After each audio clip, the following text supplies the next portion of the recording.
Richard Fisher, the former president and CEO of the Federal Reserve Bank of Dallas, said clearly, "Our inability to look beyond the latest news cycle could be one of the most dangerous traits of our generation." End quote.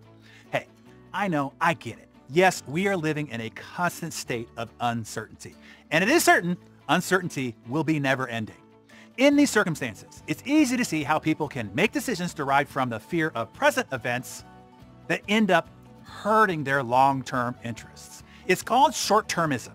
It is a common human affliction and ancient bad habit, one that can cost you significant opportunity. But this morning, I want to help you correct this. So while everybody around you panics, becomes debilitated by stress and worry and anxiety, you're going to be able to smile and see clearly the future is bright. You'll know that there is nothing to worry about. In fact, you're going to be fired up and crazy excited about the future. Short-termism is a survival trait that evolved to help us respond to immediate threats. Our brain is exquisitely fine-tuned to compel us to get out of the way when a rhino is charging at us or a baseball is coming at our head. The problem is we have evolved to over-favor this bias. We overly fixate on the short term and miss the long-term effects of that short-term decision completely. We even readily forget the lessons of the past. We default to our short-termism and continue to repeat the same mistakes over and over again. Look, I know things might look tough and might be tough right now. It might even get tougher as we move forward into this situation in the short term. But here's what you need to know, and you need to know this for sure.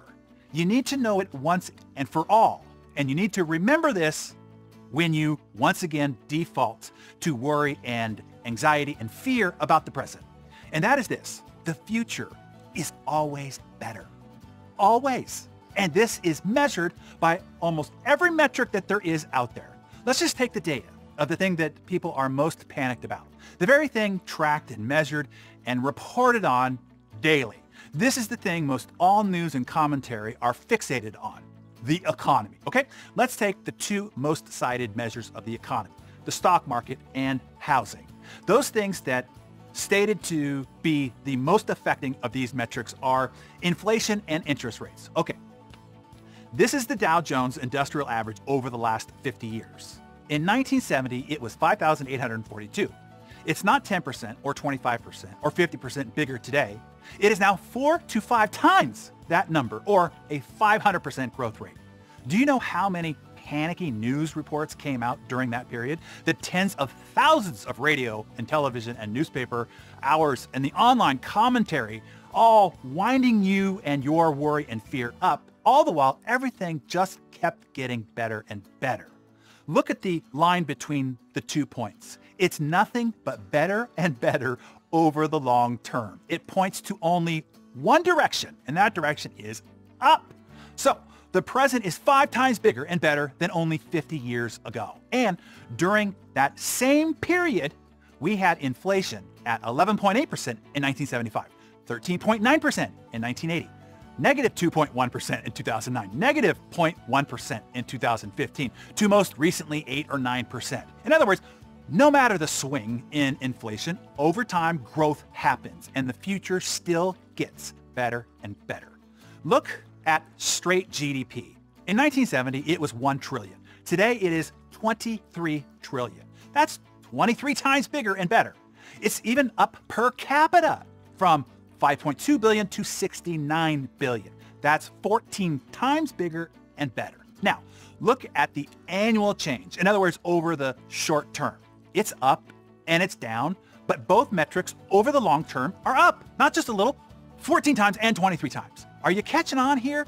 Let's take housing, okay? 50 years ago, the median price of a home in the United States was $23,900. That same exact house today, now 50 years older, is worth $454,900. That's not a 10%, 25%, or 50% gain. That's 19 times, a 1,900% increase. And look at the line between the 2 points. It's nothing but better and better over the long term. Even on a 20-year horizon, from 1970 to 1990, it grew 500%, or 5 times. From 2002 to 2022, it grew 240%, or 2.4 times. And during that same period, We've had 30-year fixed interest rates at 7.4% in 1972, 16% in 1982, 8.3% in 1992, 6.5% in 2002, 3.66% in 2012, to most recently 4.9%. In other words, no matter the swing in interest rates, over time growth happens and the future still gets better and better. Are you following me here? Here is what I am preparing you for.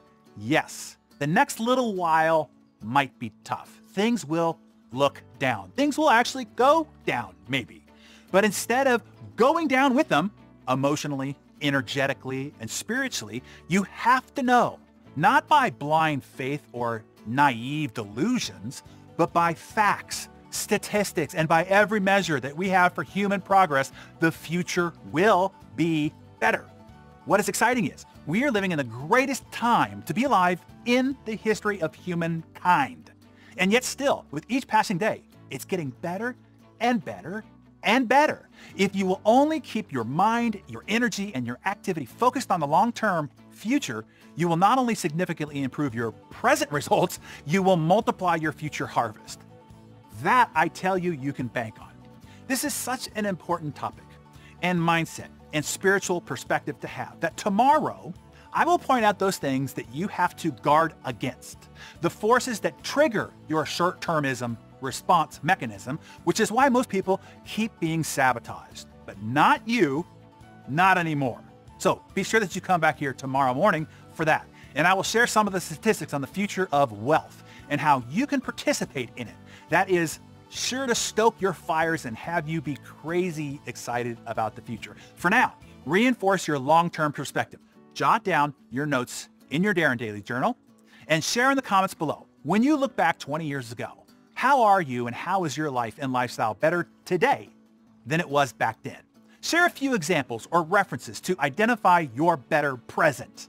This will help you look forward to the next 20 years, multiplying that trajectory.